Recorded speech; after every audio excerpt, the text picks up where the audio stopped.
ഒരു ഘട്ടം കഴിയുമ്പോൾ പുതിയ ചെറുപ്പക്കാർ വരണം.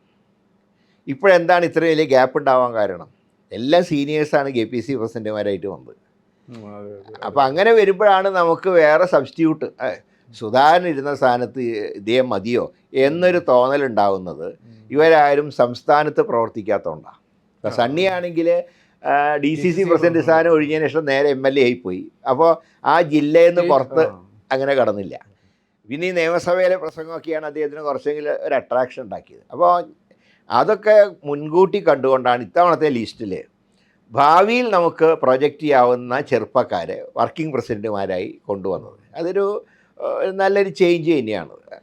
അത് ഗ്രൂപ്പ് സമവാക്യങ്ങളൊക്കെ അഡ്ജസ്റ്റ് ചെയ്യാം. ഗ്രൂപ്പ് അങ്ങനെ ഗ്രൂപ്പ് എന്ന് പറഞ്ഞുകൂടാ. ഞാൻ പറയാം, ഇപ്പോൾ ഈ പറഞ്ഞതിൽ അങ്ങനെ ഇന്ന് അങ്ങനെ ഒരു ഗ്രൂപ്പ് ഇല്ല. സത്യം പറഞ്ഞാൽ പഴയ AI ഗ്രൂപ്പ് ഒന്നുമില്ല.